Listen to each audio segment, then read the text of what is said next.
in a row. Two bangers. Let's talk about Halloween. What are you doing? I'm going to a party. I'm going to dress up as Inspector Clouseau, and my girlfriend's going to be the Pink Panther.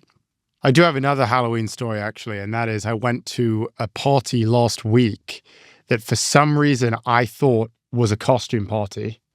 It was my friend's birthday dinner, and I convinced my girlfriend that it was a costume party, and she was just assumed that I was right. I was like, yeah, it's definitely, we want to get dressed up. We show up as cowboy and cowgirl with cowboy hats, and it is a regular dinner party. Everyone is dressed completely normally. So it's quite a shocking experience for us. Yeah, if that's the most embarrassing thing that's happened to your girlfriend being having you as her boyfriend, she's got a world of surprise coming her way. She's going to deal with some more. Ed, ask me what I'm doing. Ask me what I'm doing. What am I doing? What are you up to, Scott? What's going on with you? What are you up to, Scott? What kind of parties are you going to? Well, Ed, I don't like to talk about this kind of thing, but I am going to Toronto tomorrow. Now you say, why are you going to Toronto? Why are you going to Toronto? I'm accepting an award from the Simon Wiesenthal Center and the Spirit of Hope dinner for our advocacy and protection, I think, of the Jewish people. And it's me and Van Jones, which is, one, a very big award, and two, shows you how deep into the barrel you have to go because so few Jews are actually speaking out. But anyways, going to Canada to get an award. This is a very serious topic, Ed. Don't laugh. Don't laugh. What's so funny? Let me guess. You just got back from voting for Mamdani. Let me guess. No, I just love the. I love the setup. Just I don't know if we're going to have this in the edit, but the prompting. It's a true story. I know it's a true story. I'm going to Toronto tomorrow morning. I know. I'm very excited for you. You're going to be back in New York, and we're gonna have, I think, a few meetings, right? They go over how the business is doing. Can I just say, so far, I think this is our most cringy opening, and that is not easy. I brought in Judaism, Toronto, Halloween. Yeah. This is a fruit salad of weird. Yeah, we're doing our team meeting. I like to encourage everyone to work harder. And we're going to go over the business. Business is rocking, by the way. I mean, markets is a drag on the business, but. That was good. This show needs some work. This show needs some work. No, the business is going really well. Right place, right time. Who would have thought podcasting? We're going to get the first full picture of what it's like doing this show 5 days a week. Because people forget, we only started doing this very recently. So this is our first full quarter where we're going to review the financial performance of doing this show every weekday. I personally am very excited to see how much money we're making off of this thing. I'm going to give another reference that only Drew, our technical director, he's the only person over the age of 40 on this call, that only he will write. You're my Fernando Valenzuela. Do you know who Fernando Valenzuela is? I don't. He looks scared that I'm going to say it's some sort of like Norwegian porn star or something. Anyways, it's Fernando Valenzuela. You've called me worse. Fernando is arguably one of the greatest pitchers of all time. He played for the Dodgers in the 80s. And Tommy Lasorda had a fairly weak team, or I don't know, someone will come in the comments. No, they were a good team. Anyway, he was this amazing pitcher, couldn't speak a word of English. And he was amazing. And you're not supposed to, I guess, use a pitcher more than once, maybe twice a week as you throw out the arm. And Tommy was pitching him 3 times a week and basically turned his arm into like a rubber band, just totally overplayed him. Anyways, you're my Fernando Valenzuela. We went from once a week. We get a few positive comments. I'm like, let's go to twice a week. We go to twice a week. The thing does well. And Claire is very ambitious. She's got a wedding to pay for at some point, hint, hint. And then we go, let's go to 5 days a week. So you guys are my Fernando Valenzuela. I'm literally throwing your arm out. I love it. I'm young. I've got a lot more throws left in me. I agree, young man. All right. With that, should we get to the headlines? Let's do it. We are speaking with Andrew Ross Sorkin, editor-at-large of DealBook at the New York Times and co-anchor of CNBC's Squawk Box. And he is just out with his new book, 1929, which we cannot wait to get into. Good to see you, Andrew. Scott, ready to go? Hey, Andrew, just quick before we get started, is it okay if I mock your interview with Leslie Stahl, or is that going to upset you? No, you can say whatever you like. You throw the ball as hard as you want, my friend. That's what the Canadians would say. They would say, do what you like to do. But I'll tell you this. I want you to know, we got a copy of your new book, Scott. Just arrived yesterday. And my wife and I looked at it and we said, instant bestseller. Oh, thanks, man. You could just feel it. By the way, the cover is beautiful. The approach to the whole thing is beautiful. I didn't get a chance to fully read it. I mean, we were just sort of going through it quickly, but you could just feel what you're trying to do in those pages. And hats off to you. And I just can't wait for it. It's just unfair. He's so fucking likable, isn't he? See, this is how Andrew is so successful. It's how he avoids roasts. How do you not like this guy? I'm not trying to pander to you. I'm just telling you. The thing showed up at our house yesterday, and we have a whole conversation about this cover. Whoever made that cover, it's gorgeous. Scott, enjoy roasting him now. Read him in. Read this wonderful, intelligent man in. This is our conversation with Andrew Ross Sorkin. Andrew, good to have you on the show. It's great to be here. I'm ready for the roast. I can't wait to, but I'm going to start off because we want to get into your book here, 1929, which I'm actually holding right here. You can go buy it now. Currently number 2 on the bestseller list. It is outlining what happened in 1929, the stock market crash, which led to the Great Depression. Let's just start with the basics here, Andrew. What did happen in 1929? Well, I mean, you probably have to go back even before 1929 to get fully there. But, the 1920s, people talk about the go-go 20s and this sort of remarkable period. It was probably one of the most transformational generations of our time from a technological perspective, automobiles, telecommunications, radio. And the other magic ingredient was credit, the opportunity for people to get loans to go buy stuff. And originally it started with buying cars and appliances from, all sorts of different stores and things like that. And then Wall Street caught on and started offering people loans so you could go buy stock. And that was really what changed everything in terms of how stock trading in America became almost like a national pastime. So you had a market that just sort of roared in the craziest way. From beginning of 1928 to September 1929, it was up 90%. And this was like free money for most people. And then, of course, the crash happens. And it wasn't just that the market crashed. It's that everybody was so levered that they were literally selling their homes, mortgaging their houses.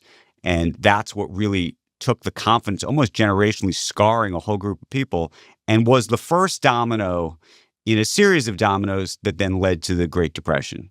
And it wasn't preordained. There was a lot of things that happened in Washington. And I think when you get into the story of who these people were and what they were doing and their motives and their incentives and everything else, you can really see how those dominoes fell.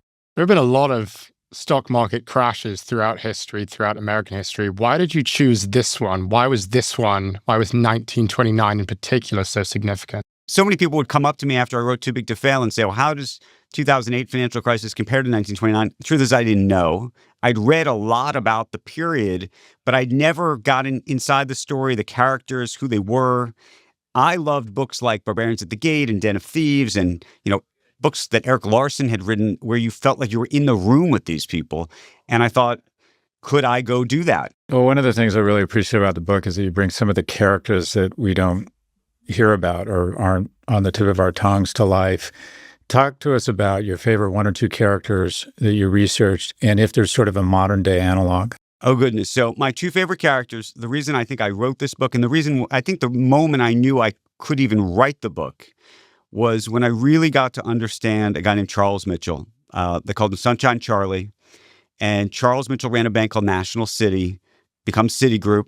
By the way, lives, if you know New York City, lives in what is now the French consulate on Fifth Avenue between 74th and 75th Street. That was his home. And he was the guy who really created this idea of lending people money to buy stock. He used to say that stock should be sold the way neckties are sold, that there shouldn't be mystery around stock. He believed in this idea of democratizing finance. That was a big theme for him in terms of what he thought would power America, getting the masses, the ordinary investor, involved in the capitalistic system. Charlie Mitchell, in his time, was like the Jamie Dimon of his time. I mean, he was on the cover of magazines. This was really the first time CEOs of big banks were showing up on the cover of magazines. I mean, before this was Babe Ruth and Charles Lindbergh and, actors and actresses. all of a sudden, these bankers are on the cover of magazines as like cover stars. And so maybe he was like Jamie. I think in some ways he might have been a little bit like Michael Milken, actually, in terms of what he ultimately did, in terms of the credit piece of it. And then on the other end of the story is a guy named Carter Glass, who I think a lot more people know because they know about Glass-Steagall. This is the bill that broke up the banks in 1933. Carter Glass was like Elizabeth Warren. He was the Elizabeth Warren of his time. He was actually from the South. He was a senator in Virginia. And he was really, frankly, he was a racist Elizabeth Warren. And he was screaming from the rooftops about this thing called Mitchellism and how he believed that Charlie Mitchell and Wall Street were going to upend America because of this sort of rampant speculation and that it needed to be tamped down. And I think once I understood that there was this fight, this battle between these two powerful individuals, I thought, okay, from a character story perspective, that can really be the driving spine of how this goes. I mean, some of the things that people may not know, that I didn't know until I read your book, was the 1929 or the Great Depression or the crash.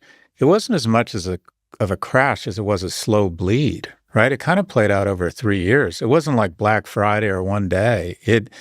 At one point, they thought it was done and over, but it just kept hemorrhaging. And by the time we were in, I think, 32, the market had lost 90% of its value. But it was kind of a slow-moving train wreck, right? It was such a slow-moving train wreck. I mean, I think a lot of people have this impression that there was like one great crash. People talk about like Black Thursday. Sometimes people talk about Black Tuesday. Well, guess what? There was a Black Thursday. Yeah. There was a Black Monday. There was a Black Tuesday.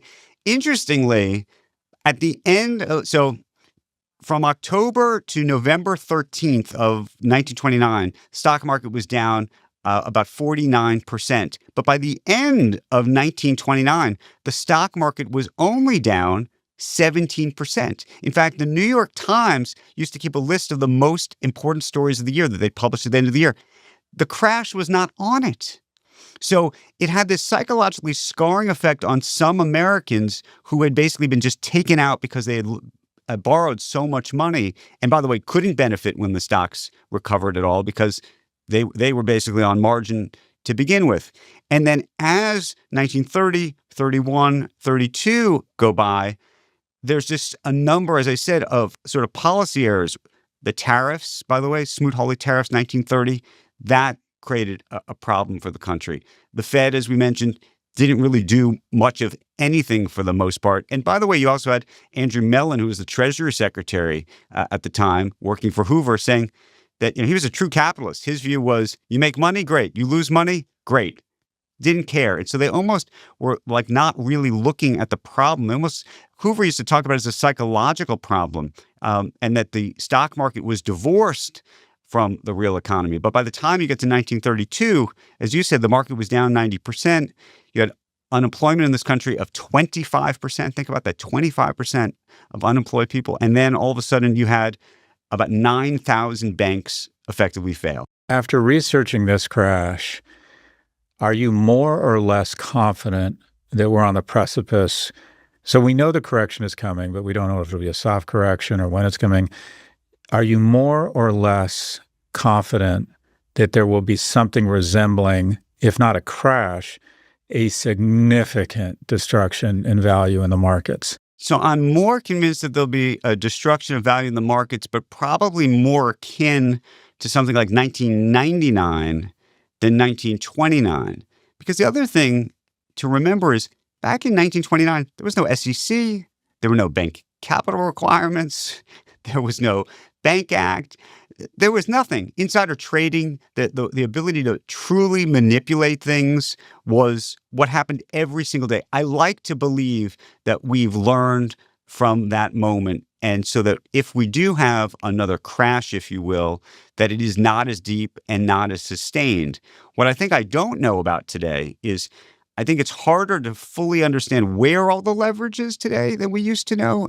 After 2008, so much of the loan market in this country moved to private credit. We don't really know all the disclosures about that. Some of that's connected into the insurance industry now.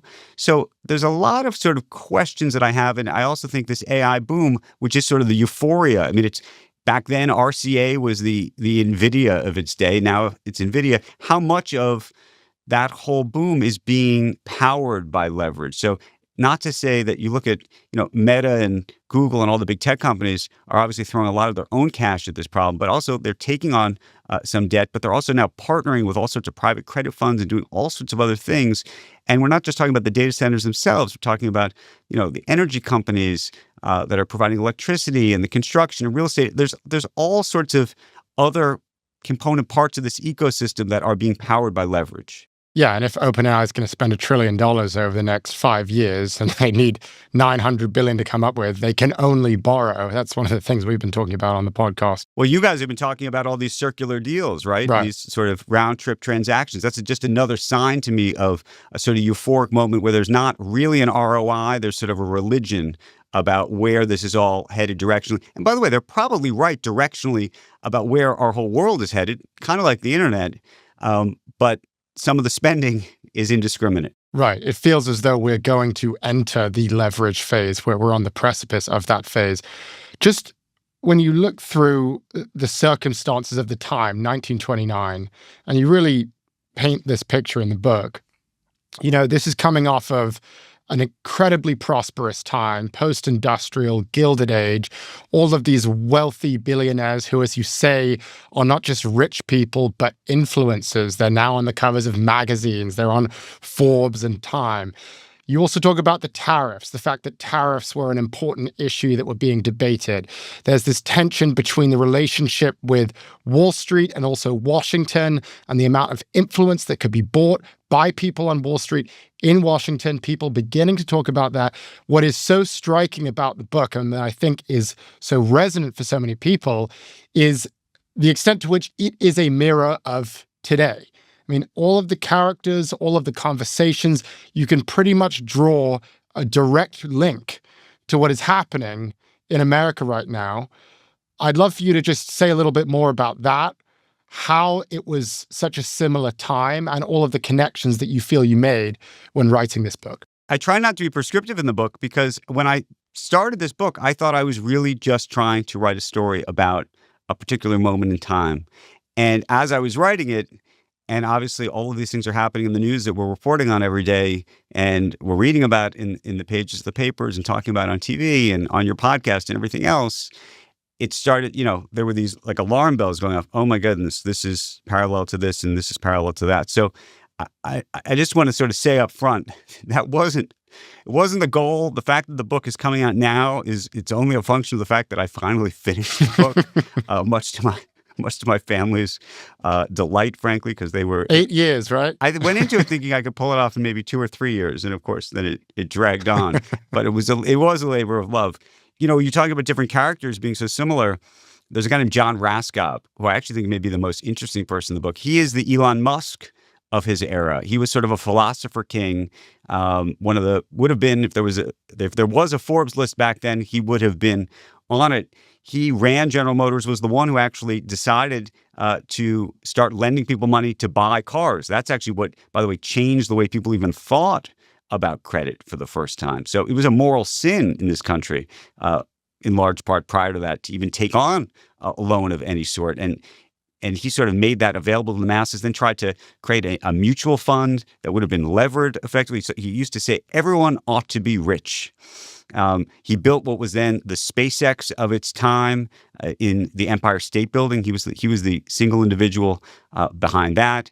At one point, he, by the way, gets into politics. He actually had been a Republican, switches to be a Democrat in this case to try to take on Hoover, working with Al Smith, loses. By the way, then spends a lot of his money paying off journalists. And, if he owned Twitter, oh my goodness, really trying to undermine the reputation of Hoover secretly for years. In fact, I would argue Hoover's reputation, even to this day, was damaged by this guy, John Raskob. And then John Raskob very cleverly came up with an idea that actually, I would argue, changed America in a large way, which is today we work only 5 days a week. Back then, we worked 6 days a week. The stock market was open on Saturdays. And he had this idea that she wrote about in November of 1929 that, we should have a 5-day work week not because he wanted to be nice to people, because he thought that if you actually had an extra day during the weekend, it would create a bigger consumer economy. More people would have to buy cars. They'd have places to go. They'd buy gardening equipment and everything else.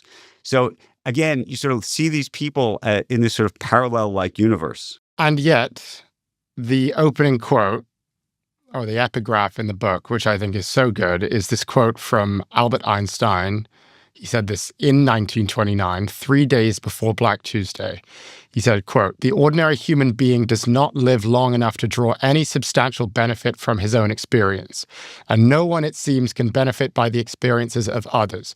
Being both a father and a teacher, I know we can teach our children nothing. Each must learn its lesson anew." And I think that is kind of the crucial point here, which is you're describing a situation that looks very similar to what is happening today. We know what happened in the aftermath. We know that there was a stock market crash that led to a period of depression. But you also open the book by saying, we have to learn our lessons ourselves. We do. And by the way, let me just say, here we are being very depressed. It's very depressing to think, oh, everything's going to go off a cliff. The truth is that, over time, the market goes up. A lot of people, by the way, since this book came out, they said, oh, Andrew, you're calling for a crash. It's all going to end terribly. What are you saying? And the truth is that you could have all the Cassandras in the room, saying the sky is going to fall. But over time, things have gone up. And I do think that's worth noting because being a professional optimist has been a better business than being a professional skeptic. Again, over time. That's not to say, if you need the money in the moment of a crisis or a panic, you have a problem. But if you don't, things will get better. And one other piece that I've grappled with a lot, actually writing this book, I've actually come to the conclusion that actually speculation in some way built America. We all think that speculation is this dirty word, but whoever did bet on Elon Musk when he was doing Tesla, and it seemed like an absurd idea, that was a speculation unto itself. And, so much of the sort of generational change, technologically and otherwise, came from speculators. Now, the problem with speculation is you're trying to thread some kind of crazy needle, which is you want some semblance of speculation in the system, but you don't want it to go overboard. And that is the $1 million trillion question. How do you do that? I mean, as someone who studied that time, what lessons can we learn such that when or if, but I think we probably all agree when the stock market corrects, it's not as painful and as destructive as it was back then? Well, the first piece is what do you do on the front end to try to avoid a crash? And that might be, by the way, raising interest rates if you're the Federal Reserve, even in the face of some of these other issues around employment and the like. When you look at an AI boom that's taking place in our country today, I mean, right now the problem is the challenge, I would argue, is we have such an imbalance in our economy. I don't know if you guys read, Jason Furman at Harvard just wrote this paper. If you literally take out all of the money that's been funneled into sort of the data center build out in America, you would have basically flat GDP in our country, maybe up 0.1% or something like that, I think he concluded. So that's a very complicated scenario. How do you cut off what seems like a speculative sort of fury? And you want that innovation, but you also, now especially because of the concentration, you don't want to sort of tip over the rest of it. So I think part of it's what do you do on the front end? And then on the back end, what do you do, and the answer typically is you flood the system with money, as politically unpopular as that is. That's going to become increasingly more complicated because of our fiscal imbalances, which is to say back in 1929, for better or worse, we had a budget surplus. This country hardly had any debt.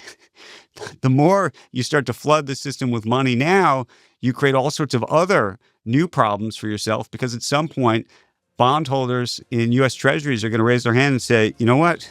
We don't really like this that much. We're happy to lend you money, but you're going to have to pay us.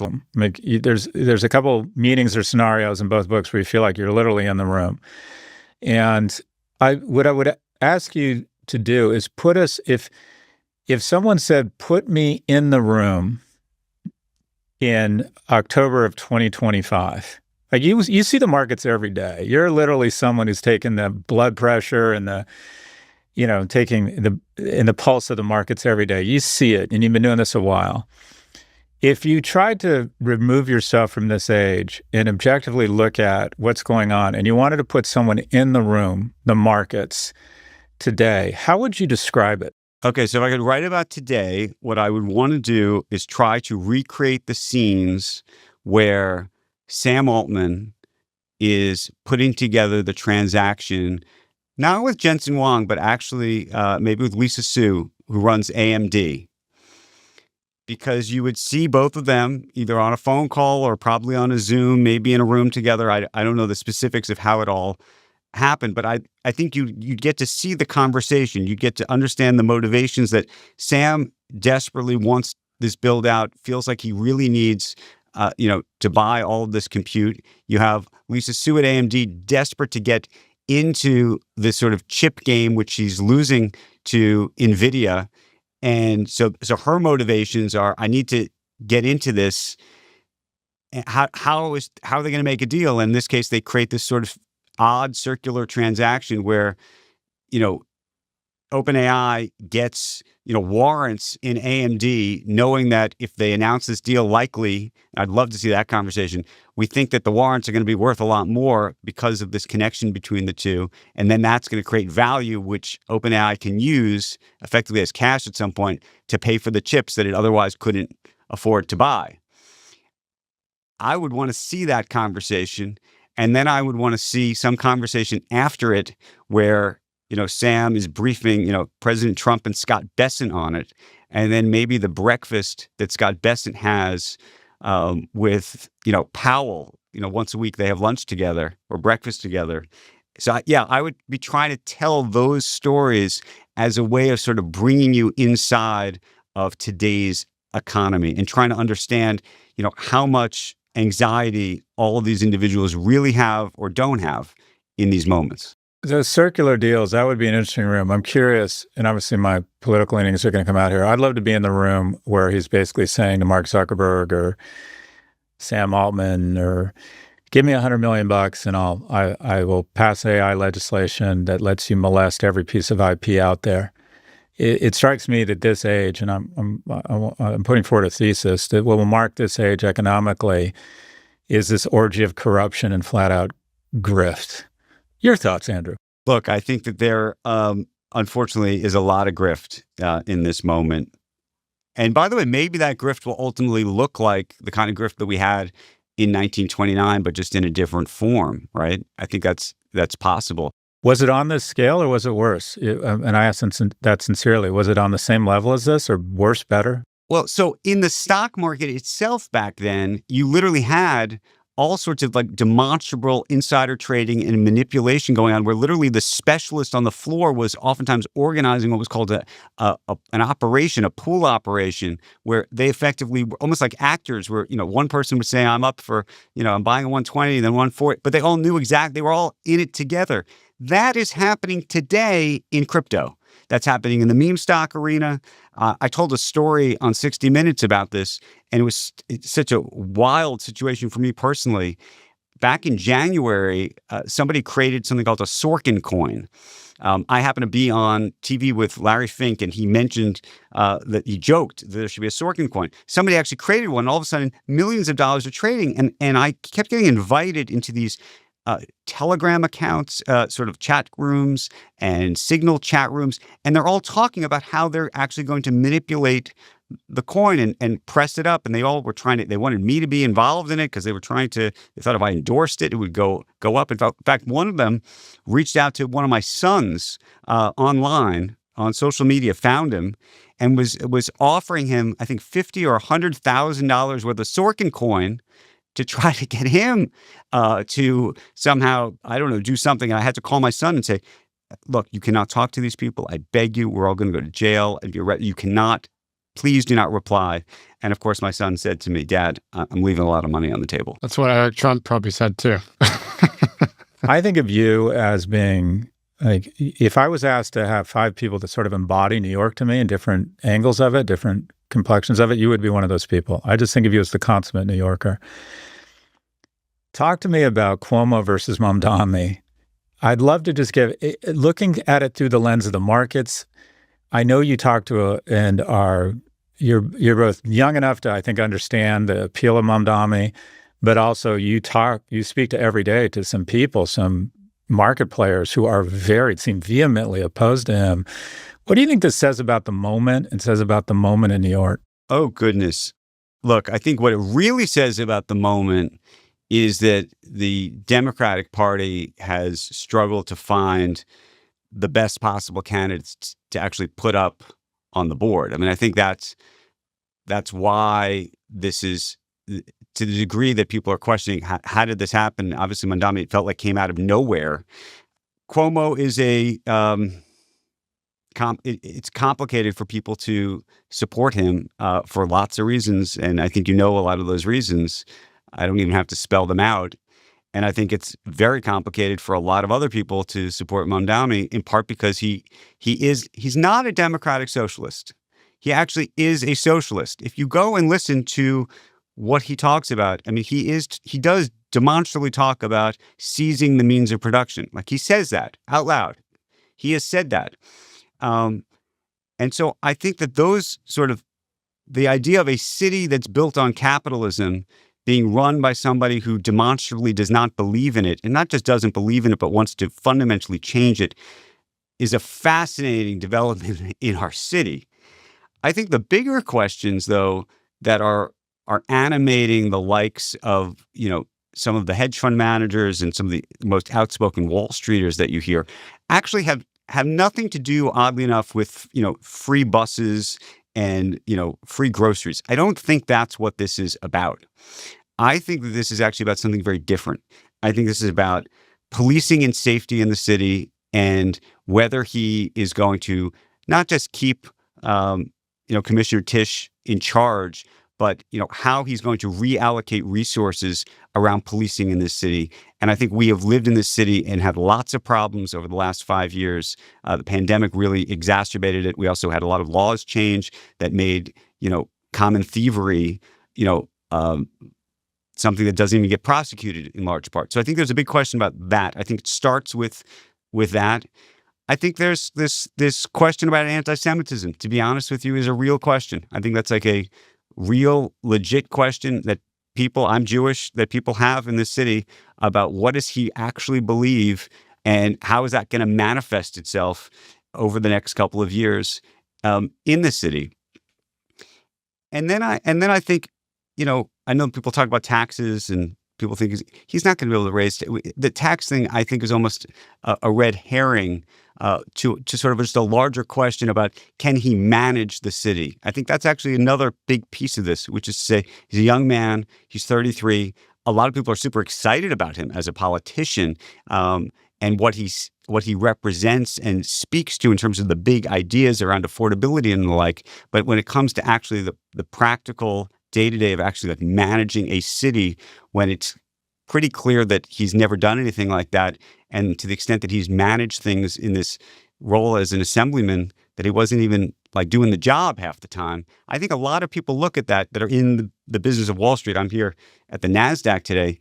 I think those are the issues they're thinking about. The mayoral race is an executive or operational position, and it's about making sure the MTA works and that there's policing.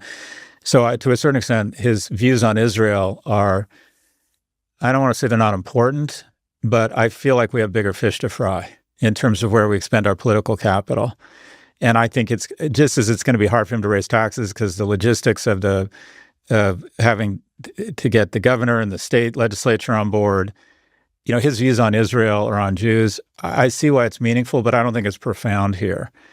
And I do think there's been some Islamophobia. By the way, I think that's probably true. As the Cuomo campaign gets desperate, they running ads or affiliated parties running ads of the plane slamming into the Twin Towers. I just think that shit's ugly. I mean this sincerely, Andrew. I'd love to see you run for office, but it feels like more of a statement on our politics that you kind of think, wait, this is the best we can do? Well, that's the saddest part. Nobody wants to take these jobs. I mean, that's the thing. And I don't know how we change that. By the way, that's not just a New York City mayoral problem. That's a problem around the country.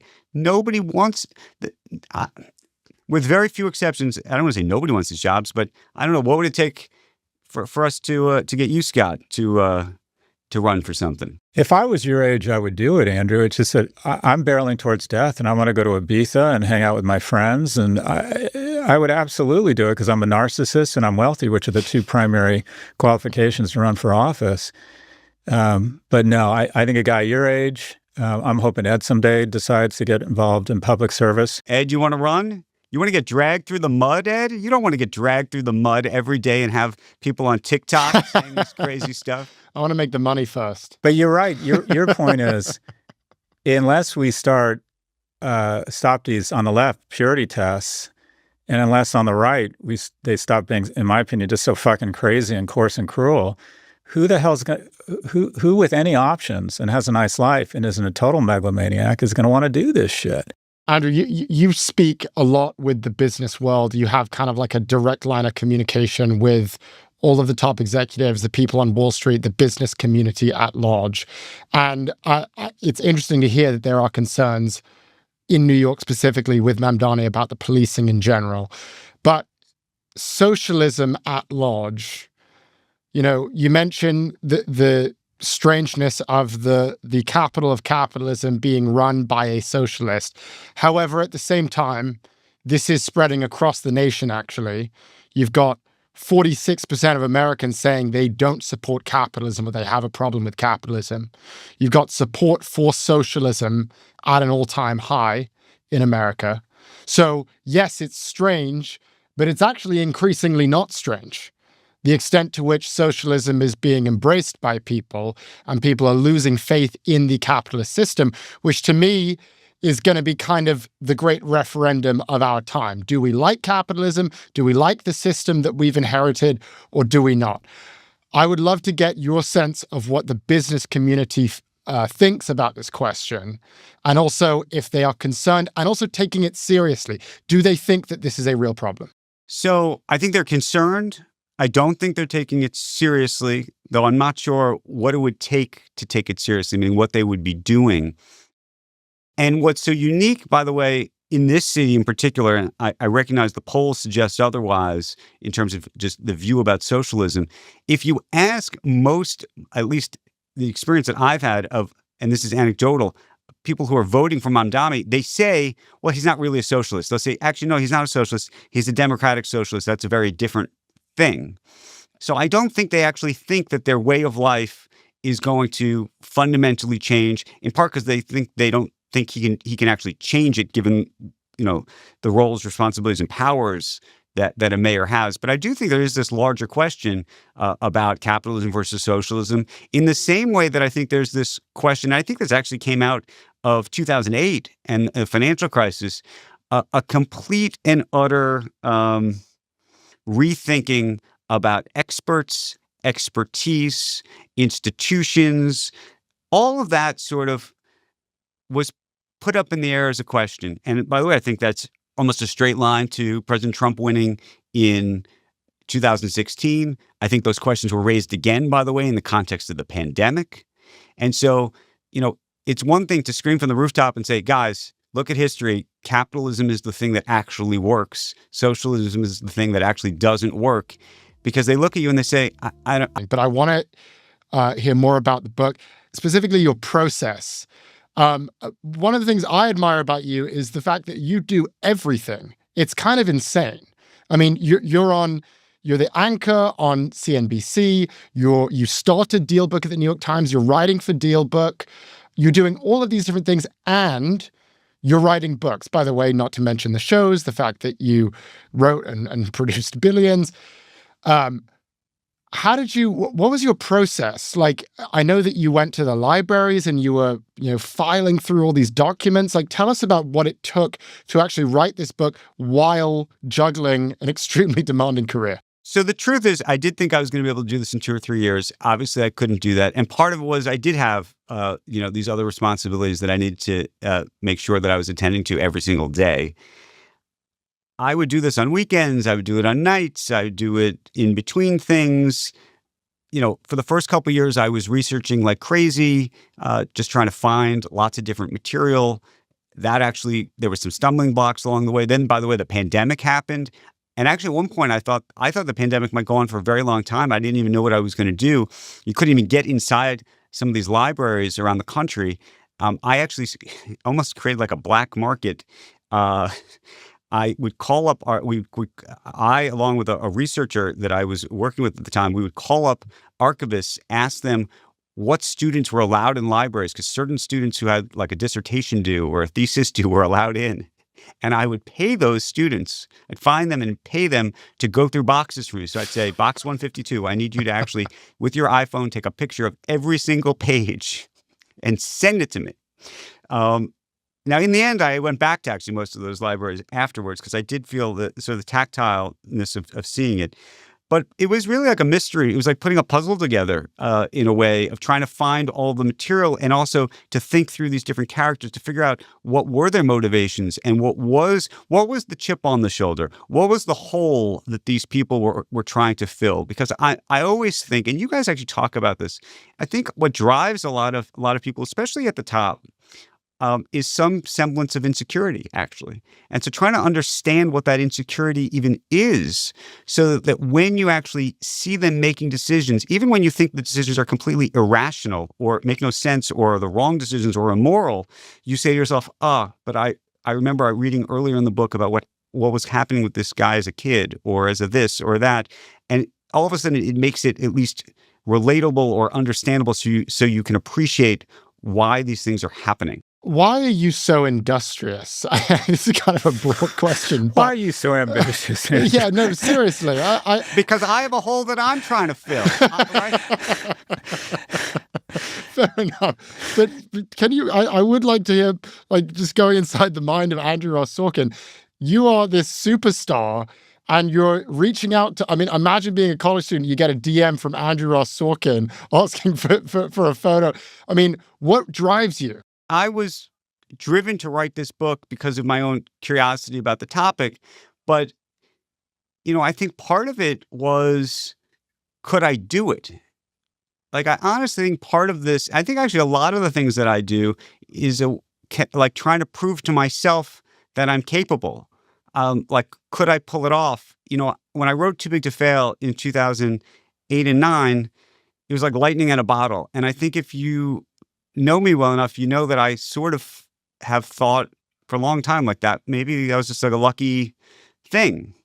And I don't know, maybe I got the timing right and the this and the that. And so I think, to some degree, I think for me, I'm always trying to push myself to see, well, could I do it again? Was it luck? Was it not luck?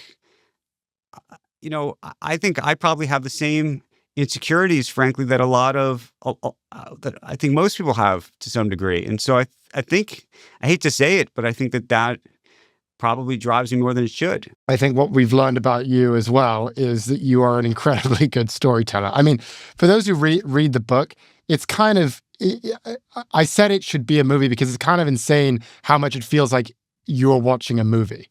I mean, the same could be said about like Harry Potter as an example. You read the page and it's like you can see everything that's happening in front of you. And so that is really the remarkable thing about this book. I just would love to hear, we want to tell great stories on this show. It's an incredible skill. We think it's one of the most important skills in the age of AI. What is your advice for how to tell a great story and how did you get so good at storytelling? Thank you. I don't know if I'm a great storyteller. I think I love the story of people more than anything else. I mean, it's interesting because people have written about 1929 and have done very well writing about 1929, but they typically write in the context of economics and cycles and systems. And I'm fascinated by people because I ultimately believe people make decisions, good and bad, that ultimately impact and create those economic cycles and systems. And so I'm always looking to tell the story through those people. And I feel like that's the most relatable way. And frankly, for me, the way I even understand the world, I'm not trying to be humble or something by saying I'm not that smart. I'm not that smart. Sometimes I hear people talking about things in these sort of to me, it's very confusing. I actually don't understand what they're talking about when they talk about certain things.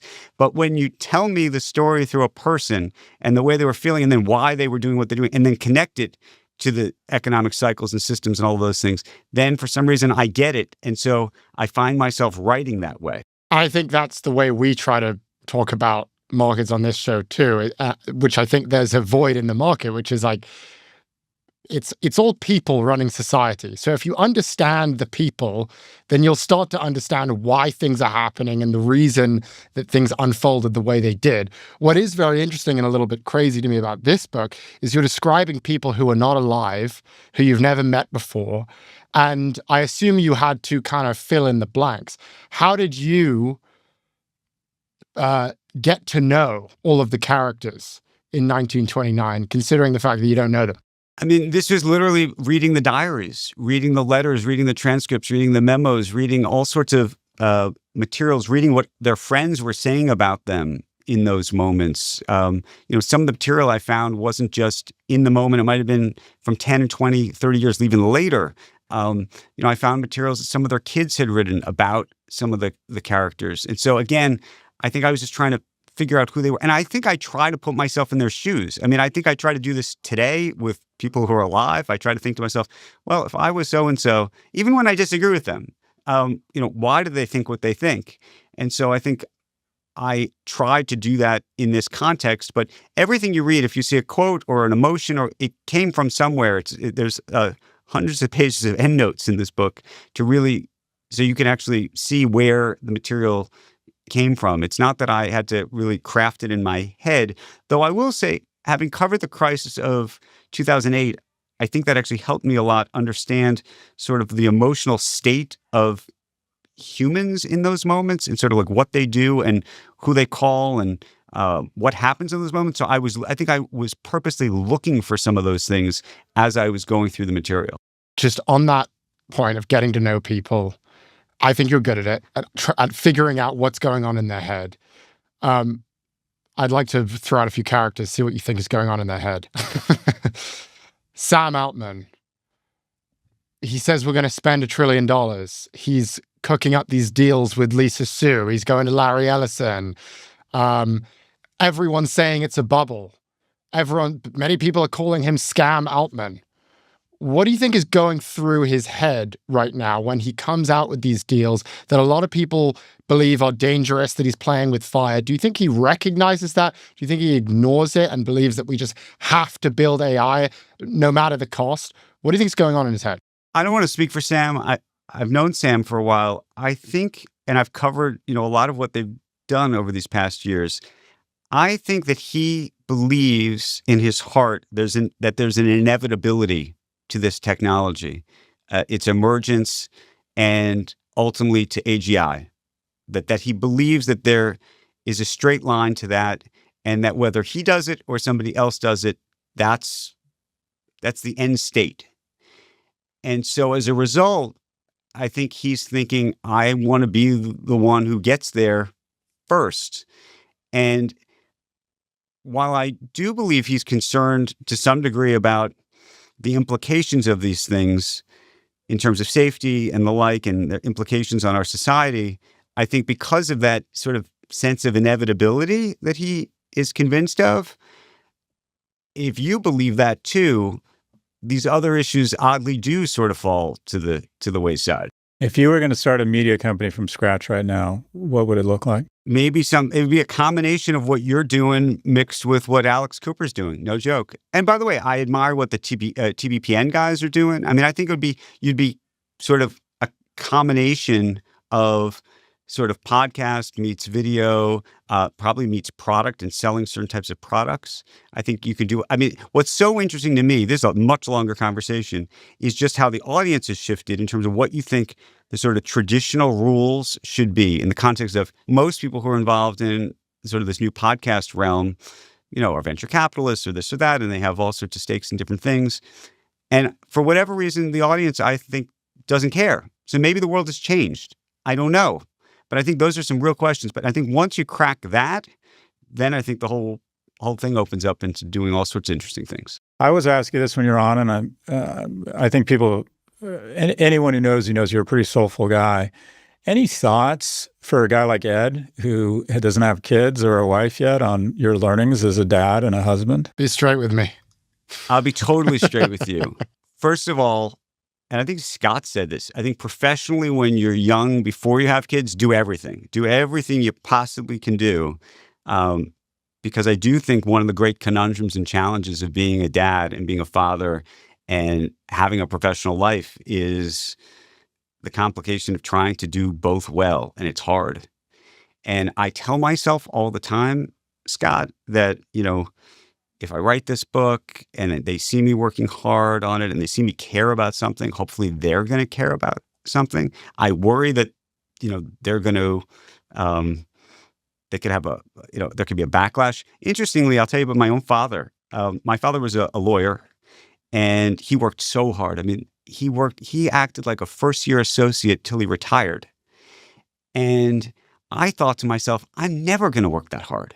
This is crazy that he's working this hard. Why is he's working on the weekends all the time? What's he doing? This is insane.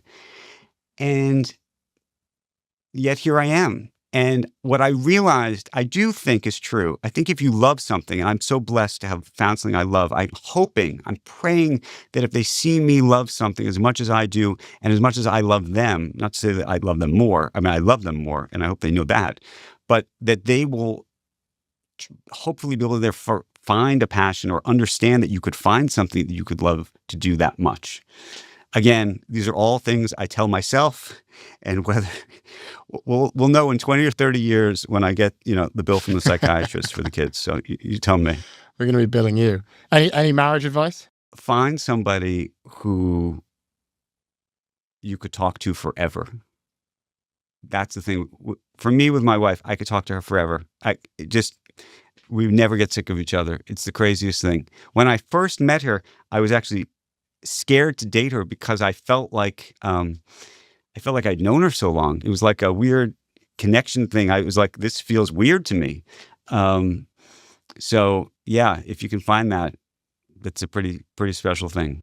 Andrew Ross Sorkin is a financial columnist for the New York Times and the editor-at-large of DealBook. He is also co-anchor of Squawk Box, CNBC's signature morning program. His latest book, 1929, Inside the Greatest Crash in Wall Street History and How It Shattered a Nation, is available now. Andrew, this was fantastic, as always. This was a lot of... If you write books, you see how hard they are, and within 10 or 12 pages, you can usually tell if A, they wrote it, and B, if they did the work. And Andrew does the work. It doesn't surprise me that book took him 7 or 8 years. Like when he writes a book, he really takes it on. He does a lot of research. He really goes deep. And so his books kind of, like I said, they put you in the room and they put you in the period and they put you in that time. He's a very talented guy. Nice family man, good friend. Yeah, just kind of one of those guys kind of has it all. I would love to see Andrew run for office. I think he's very pragmatic, very likable. I think he'd be a great mayor of New York. I think he'd win. And he's got a blend of the kind of empathy and humanity that you want in someone in public service. But at the same time, I think in New York, you have to have someone who understands finance and markets. And he gets those things. Your thoughts? I'm struck by the book. I'm struck by his ability to tell a story. I'm struck by his work ethic as exemplified by the amount of work that he does in all of his different media outlets and the insane amount of work that he had to put in to produce this book. I mean, just if you read the book and you read sort of like the prologue about how he did it, it's kind of unbelievable. The thing that I am most impressed by with Andrew, I think, is his humility and his kindness. And I know that sounds kind of mushy and whatever, but I really am. And, when we had him on the show for the first time, I've been a fan of his for a long time. And I reached out to him to get coffee and chat. And get a job. Is that what you're telling me? Wait, hold on. No. Just by accident, you decided to have coffee with another financial media personnel. Yeah. Yeah. You wanted him to mentor you. Yeah. That's right. Memo to self. Interviewing with competitors. Okay. Great. Sorry, go ahead. Well, it doesn't matter what I thought. The most important thing, he doesn't need to meet with me. I'm like a pipsqueak compared to him. He doesn't really get much out of it. But he was so willing, so interested, so kind, met with me for a long time, was very honest about the struggles that he's had in his career, what he thinks he's good at, what he thinks he's not good at. A level of humility coming from a person who is so successful is just always striking. I mean, the way he kind of was telling me, here's what I think I got wrong. By the way, I think this is what a lot of people appreciate about you. But I think my learning from it is, I think kindness and generosity is not only a good thing in and of itself, but it also gets you very far. And when you talk to anyone about Andrew Ross Sorkin, when you ask anyone about, what he's like, the kind of man he is, everyone's review, it's a glowing review of how kind he is as a person. And I do believe that it is not all of his success. I think it's a big piece of his success. It's why people want to work with him. People want to have him on their show. People want to represent him. I think he is a really good example of what kindness can do for your career, and the way it can actually be quite powerful in terms of your career ambitions. I think there is a lesson there, and we've said this a couple times on the show, that there's a cartoon of very successful people that they're Monty Burns, that in order to be that successful, you have to crawl over people. And I think, unfortunately, that's a common theme among the far left. And I think where the right has gotten it right is they celebrate success, whereas I think sometimes on the far left, we're suspicious of it. And what I have found is that exceptionally successful people, generally speaking, over-index on kindness. They're generally good people because one of the keys to success is being put in a room of opportunities when you're not physically in that room. And the way you get there is through kindness and doing things for people where there doesn't appear to be any, expectation of reciprocal benefit. And you just kind of memo to self, I'd really like to do this person a solid someday. Yeah, I think there are different ways to do it. I mean, I think you can find examples of very successful assholes, one of which would be Trump, another of which would be Elon Musk. But I think, to your point, there are several different ways to be successful.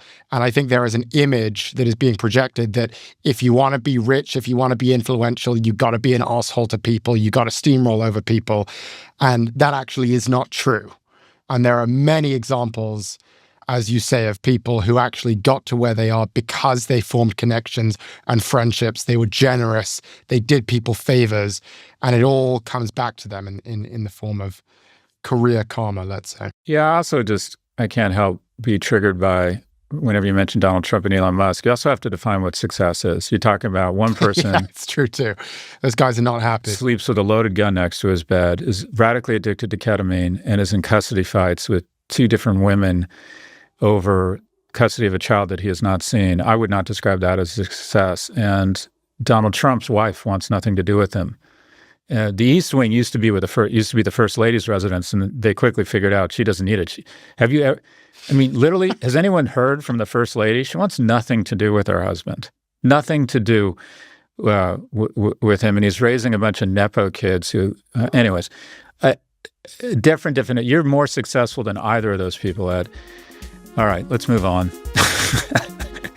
Clip it. Road. Either pretty much chaos in the labor markets for the next 3 years, or these companies adjust down their expectations and valuations. What are your thoughts on that scenario? Those are some important questions. That says it all. The first kind of thought piece that OpenAI published after GPT was released was a piece that kind of jumped out and said, generative AI is going to be complementary to workers and not destructive. And I remember thinking, it's going to be bad because they were ready to go out of the gate with a paper to defend the labor market consequences of this stuff, like right away, to try to get out in front of it, which demonstrates that they kind of knew what this would be able to do to certain industries. The other thing that happened, and I wrote about this a couple months ago, there was a couple of papers that came out. There's this chart showing that the unemployment rate for reaching college graduates for the first time in about 60 years is higher now than the overall unemployment rate rather than lower. So the first two pieces that come out say it has nothing to do with generative AI. So, you go to the back and you who wrote this piece? And as you unravel the threads, they're Silicon Valley think tanks. And so then I kind of went to David Autor and Darren Osamoglu at Harvard and MIT, and John Berjolfson at Stanford. You get a different answer, which is yes, it's kind of looking like generative AI is beginning to affect those young college graduates. So we're starting to see that. We made this pyramid of things about AI. And the bottom of the pyramid is the most ubiquitous thing you can find, which is like futurist forecasts and all sorts of stuff. And then as you go a little narrower, it's lab studies of AI doing non-business related things. They're great, right? It plays chess, it plays Go, it can do all sorts of non-business related things extremely well. It can play your Wordle for you, right? Then now let's see, how does it do in actual business related tasks? Pyramid's getting narrower, but there are some studies out there showing this in a lab setting. Then you want like surveys of adoption, but then you get those kind of bland, cream of chicken soup pieces from McKinsey, where all they do is call companies and say, hey, are you using it? Right. And you don't really learn anything from that. And then you keep going up the pyramid to hardcore stuff where what are the revenue and profit and productivity consequences of doing this stuff?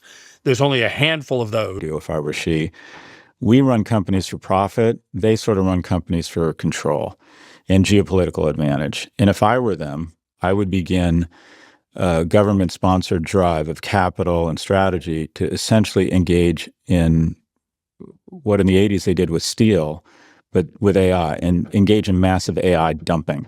And that is create a ton of LLMs that have near parity technically to US LLMs, and then dump them into the market, kind of these open weight, open source LLMs that basically do what China does, and that is offer 95, 97% of the premium high-end US product for 5% of the price. And then essentially go for the jugular. Just flood the market with open weight LLMs and AI products for near free. That takes down, massively erodes the margin power of these companies, takes them down, and thereby takes the U.S. economy down. Your thoughts? So the outlook for this year has four major risks. Number one is the power constraint wall. Number two is the thing you just said, which is that China basically scales the moat on its own. As recently as 3 years ago, that scenario you just described would have been impossible. China is the world leader in a lot of things. Fission. They've made more fusion advances. They're ahead in genetic testing of certain new drugs. There's a really cool thing that looks at the complexity of exports. I think it's one of the Harvard labs that does it. They've converged now with the United States. So the complexity and the industrial complexity and sophistication of their exports has matched that of the United States. But as recently as 5 years ago, they couldn't figure out the semiconductor thing. And through a combination of ingenuity and theft, they have now acquired a lot of things. There's a long list of people that used to work for either TSMC or ASML that are now working for Huawei. And Huawei has announced that next year they expect to sell, to your point, Scott, a chip cluster that matches or exceeds the performance of what you can get from NVIDIA. Now it's got more, it matches the power. The chip on a per chip basis, it's only, let's say, a third as powerful, but they say, fine, we'll just use 3 times as many chips.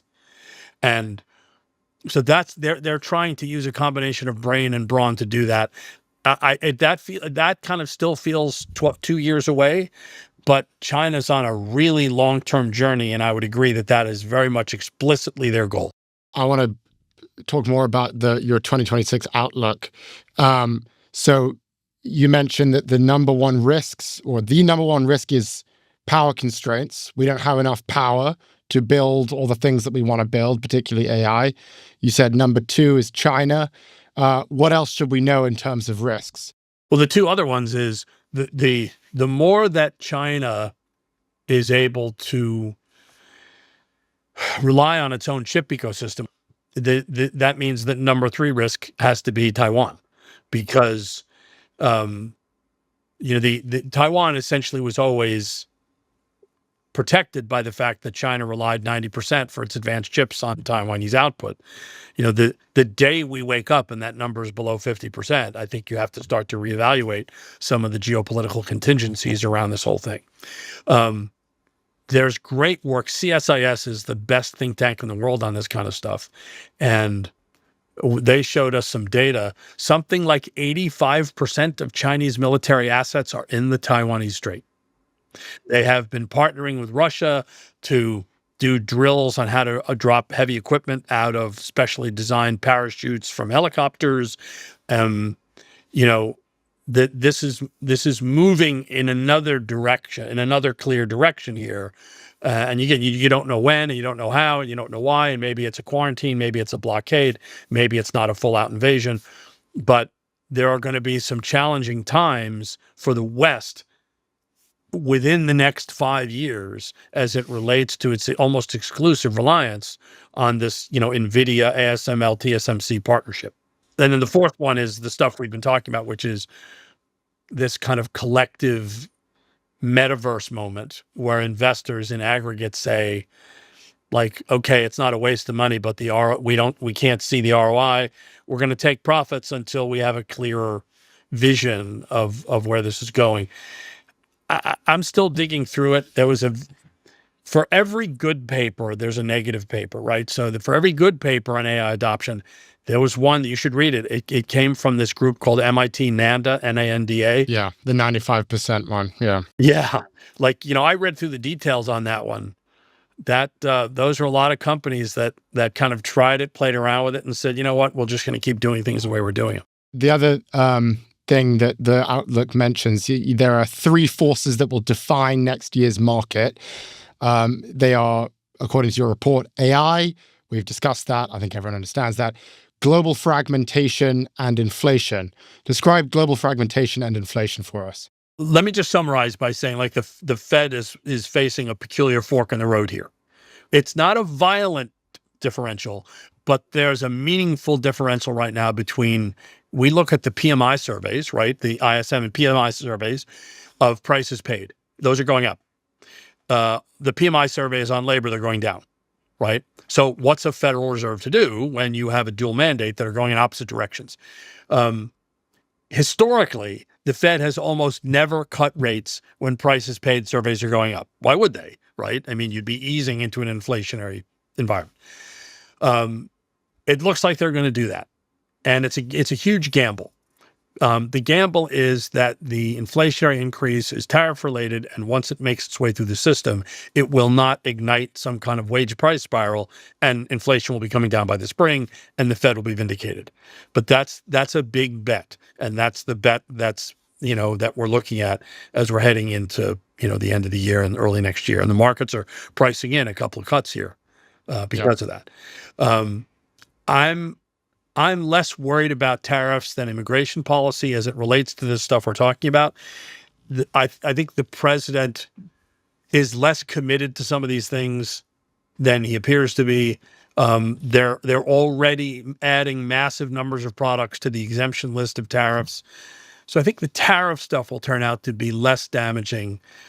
But the latest data from the Fed is that 50,000 payroll growth is inflationary. Like the Nehru of inflation for wages is 50,000. Right. So they shut the border. We all understand what political forces they were reacting to, but the United States needs people to grow. And if you get wage inflation at 50,000 payroll growth, you have a labor supply problem. And so they're going to have to make a change soon on that one, or else they're going to have bigger problems. Yeah, the report also says tariffs are here to stay no matter what the Supreme Court rules. What are you thinking about in terms of the Supreme Court ruling on tariffs right now? Gorsuch has been kind of tilting his showing. I don't know the poker analogy because I don't gamble. But what is it the thing where you hold your cards and people can see what you have or something? I mean, he's been showing his cards a little during the hearing, and I think he and Barrett will side with the liberals, and that would reduce the effective tariff rate from like 15 to 7, and then they would try to replace 2 or 3% of them with some other clauses, but a bunch of them get defanged and are not so easy to replace. Do you think there might be a ruling where they have to pay back the tariffs to the companies the tariffs were imposed on? I do. Over some period of time. And, they would make that as difficult as possible. And, that it would be extremely messy. It would be, think about the messiness of the PPP loans as people started to kind of clean up after them. I mean, it's a messy thing to do. And of course, the Doge people cut a lot of the staffing as it relates to the enforcement and tracking of this stuff. So one of the reasons that tariffs haven't been quite as much of an impact on the economy is a lot of companies are recategorizing goods so that they fall under different tariff buckets that they may not necessarily supposed to apply to. But if you've gutted the enforcement of the people that look at that, then that's what companies are going to do. So, earlier in the year, a lot of people were trying to convince me that there was this holistic vision that they had about what they were trying to accomplish. And I've struggled with that because I see too many policies that conflict with each other. Like if you're really trying to attract foreign direct investment, why would you expel all of those South Korean factory workers? There's just too many policies that don't seem to be aligned with what the administration says its goals are. So, which has given me less confidence that there's a kind of a playlist here that is all adding up to some big coherent grand vision. You've got to work overtime to justify how it all makes sense and how it all plays into a specific strategy. And then, which leads you to believe, okay, that's not what's happening. This is policy by tweets. If you have time on the weekend and you really want to, read something interesting, the Washington Post had an editorial recently from every single living prior Surgeon General about what they thought about the leadership at HHS. And I'm not going to go into any more detail. Okay. We'll check it out on our own time. Final question for me. Scott might have one as well. We've talked about some kind of concerning stuff on this podcast, and you said that you thought it was, and correct me if I'm wrong, you thought it would be unlikely to see some sort of profit-taking event to the tune of 10 to 12 to 15%. No, that's the one I thought was likely. I misspoke. That's what I meant. That is a likely scenario. That's almost your base case for next year. And perhaps there is a more shocking event like 40%, but you're thinking, you're going to see 10, 12, 15% correction. For someone who has kind of a regular portfolio, a regular investor who is, dollar cost averaging into the market, into the S&P, they've been doing that for a few years. Maybe they haven't looked at bonds too closely in the past. What is your general advice for those people going into 2026? How should they think about their portfolio and how should they invest right now? Well, based on what we've just discussed, it would make sense to start accumulating some dry powder to take advantage of whatever opportunities may exist.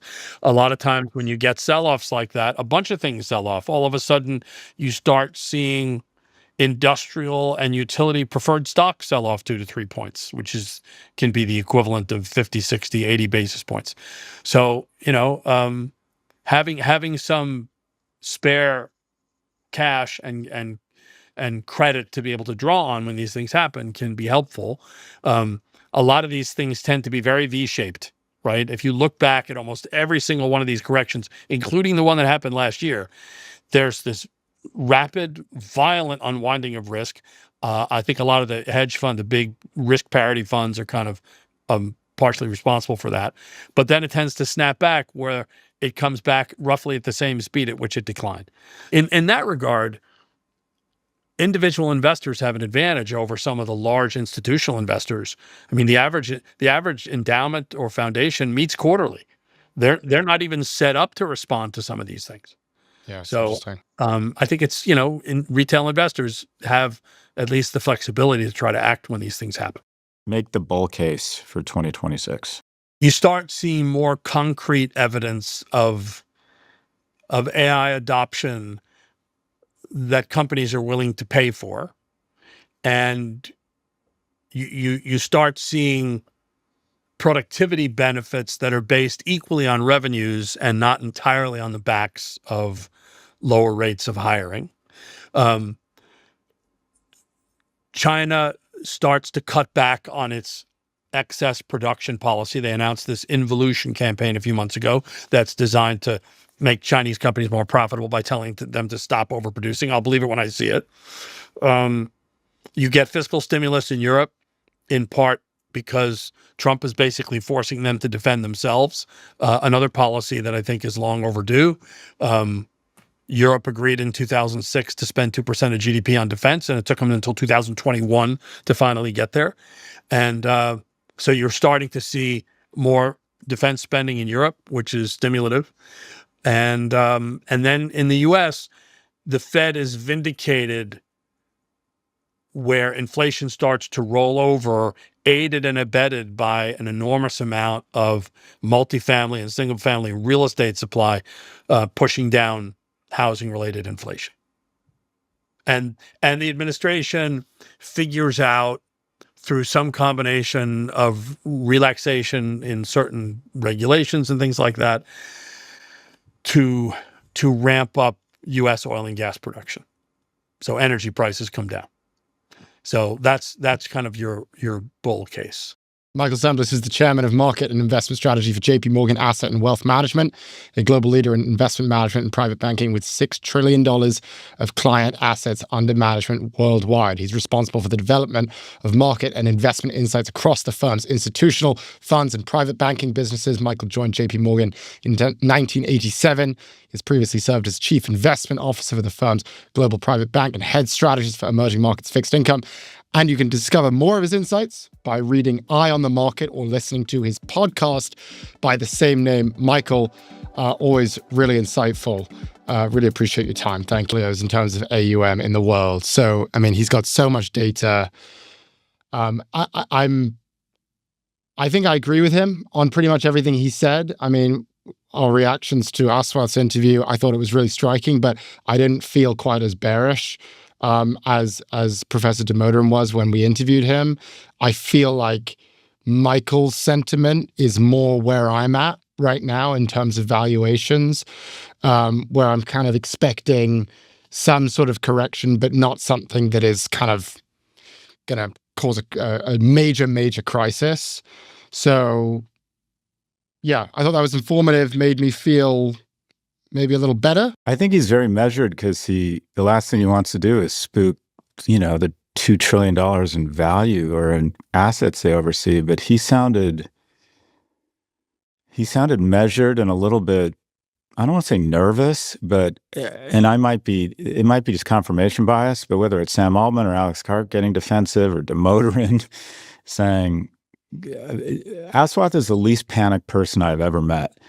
And then Michael seems really measured, not to a fault, but really measured. Like, okay, I don't want to spook all the capital I oversee, but I'm having a tough time defending this market. And I think part of the reason he's in the position he is this guy is he's very measured. He just doesn't scare easily, right? But I don't know. And again, I can't suss out. Like when I hate everyone around me, I know it's my depression. Like when I literally hate everybody, I know it's my depression speaking. And I'm pretty convinced now we're in for a serious, pretty rocky road in the next 12 months. And I can't suss out my old man boomer anger from the actual data, but the data I just think looks. I think if the market goes down 40%, if the NASDAQ goes down 40% in the next 90 days or 100, we're going to be like, well, of course it fucking did. I think it's going to be like the most obvious thing in the rearview mirror that it happened. So, but anyways, back to Michael. I like him because he's measured and I like that he pauses and thinks about questions. He wants to answer them correctly. I appreciate that too. Yeah, and what he said foots with what you're saying. I think he is anxious and kind of expressed that. I mean, he said that his base case is a 10 to 12 to 15% correction, which is kind of a big deal in and of itself. I mean, the question is, do you think it's going to be like that? Or do you think it's going to be 40%, which again, he didn't rule out. He said that it was unlikely. He doesn't think it's going to happen, but he didn't fully rule it out. I think the part that he's gotten right is that there is crazy amounts of leverage and debt that's being accumulated, but only in certain contained spaces. So he mentioned Oracle. I've talked about how OpenAI, they haven't gotten there yet, but they're gonna have to raise huge amounts of debt in order to support the amount of AI that they want to build and spend on over the next few years. He mentioned Blue Owl and the idea that Meta is raising debt, but using these SPVs to sort of protect themselves. So I think where he's probably right is that the debt and the leverage that we're seeing isn't quite as systemic as we've seen in previous crises, which is probably going to be a good thing. It means that whatever correction we see is going to be at least more contained than it has been in previous crises. I think that's quite a sound analysis. The question then becomes, well, how much more debt are we going to see in the pipeline? I mean, is it just Oracle? Or are we going to start seeing crazy amounts of debt from Amazon and Microsoft and Meta? Are they going to ramp it up? That's sort of the next question. I like to spend quality time with them. We did spend some quality time. We got kicked out after about an hour. The other thing is we went to a bar that we were very excited about. And I show up because Scott showed up a little late, and I show up, and it turns out that it's comedy night. Comedy night. And there's some Scotsmen on stage speaking a dead language that only twins speak to each other. and they closed the bar down. So I'm like, oh, this fucking sucks. So we had to spend the first 20 minutes listening to this guy. I got to tell you, he was absolutely bombing as well. It was not comfortable to sit through. Yeah. But then we had a lovely drink. I got to know your girlfriend. I just sat there and thought, what does she see in him? I don't get it. I don't get it.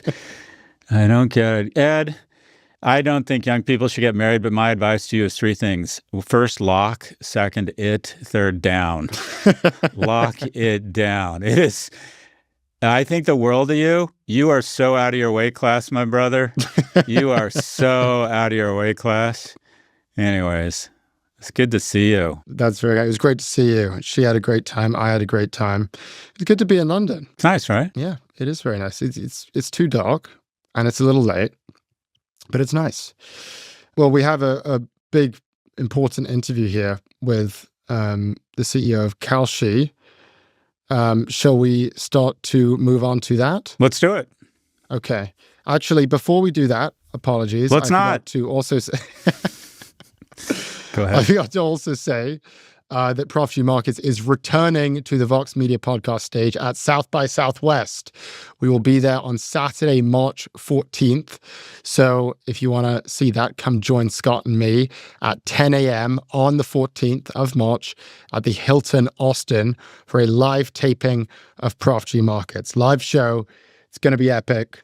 Scott and I, very excited, or at least I am. I think Scott's excited. You had me till you said Hilton Austin.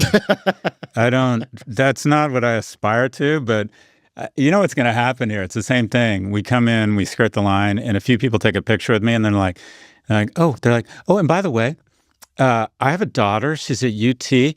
Is Ed single? Is Ed single? Everyone is asking about your romantic status when we go to these things. That's not what happened last night, where we're standing together and then someone comes up and goes, oh my gosh, Scott Galloway. And he looks at me, he's like, I know you too, but Scott Galloway, it's great to see you. The tall, handsome guy? That's right. He was a tall drink of lemonade, like a nice, young, handsome man. Yeah, yes, I enjoyed that. I enjoyed meeting him. Yeah, it was good. It was very good. Yeah, but South by Southwest, and you can learn more and get a special discount. I love how they're already discounting us. That makes me feel good. On your South by Innovation badge at voxmedia.com/SXSW. That's voxmedia.com/SXSW. We'll see you there. I'm actually really excited. How many people from Prof G are we bringing to Austin, Ed? We've got a huge crew. I think it's like 12 people, maybe? I heard 16. I wonder how much money that's going to cost me. Oh my gosh. Yeah, I'm excited. Anyways, everybody, Ed and Scott are going to be at South by Southwest. Please say hi. We really do enjoy meeting our fans. And Ed, not so much. Ed's sort of standoffish and a little bit arrogant, thinks he's better than everybody else, but not me. True. Not me. Not me. Say hi. Hola. Hola, el perro y el absorbo self young person, young man. See you at South by Southwest. No comment. Here's our conversation with Tarek Mansour, co-founder and CEO of Kalshi. Tarek, good to see you. Welcome back to the show. Thanks for having me, Scott and Ed. I'm excited. So it's been a little over a year since I first interviewed you on First Time Founders. A lot has happened since then. Just looking at Kalshi as a company, your revenue has grown by about 1,000%. Your volume on this platform has gone from $280 million to $2.3 billion. You also recently raised $1 billion at an $11 billion valuation. Basically, we knew Kalshi was going to explode, but it's exploded in a way that is kind of larger than life and getting a lot of attention. I'll just start with this. Why is Kalshi so popular right now, and why are prediction markets so popular? One, it's just the exponential. When, the numbers are small, the exponential, you don't really feel it quite as much. And then as you compound and compound, all of a sudden, everything basically happens all at once. And you tend to see that with sort of, with a lot of consumer businesses that really hit the mainstream, and they're growing at an exponential looking pace. And I think that's definitely happening in prediction markets, or at least in the case of Kalshi. The second thing where I think we're benefiting quite, I think that prediction markets are benefiting from an overall societal wave, which is sort of this general distrust in traditional news sources or information sources. And I think people are looking for an alternative. And, I think they found it, a lot of people have found it in podcasts. I don't think a lot of people have found it in social media. I think people have, social media had this kind of idea of, crowdsourced wisdom or crowdsourced truth, but social media incentivized clickbait in a way that, people over time are not feeling like, the news feeds are basically like split into two. The word is basically completely dispersed. Everything is polarized. And prediction markets are in some ways some sort of antidote where you get the crowd wisdom. You have a lot of people participating in prediction markets, but you have skin in the game. People are putting money where their mouth is, and that leads to some of the answers they get out of prediction markets to be more accurate. And that's been definitely a big catalyst of the growth. There are two things I'd want to kind of separate in this conversation. One is prediction markets as a content platform, which I totally agree with you on. It's been massively helpful for us. I think a lot of people find it interesting because it just tells you a little bit more about the future. If you're trying to understand an issue, you will go to the prediction markets and you'll find the question, and then you'll get to see, like, this is what the consensus view is. This is a probability of this event occurring or not occurring. That's content. It's also a trading platform, some would say a gambling platform, which is a different kind of thing. And it brings with it a lot of different issues.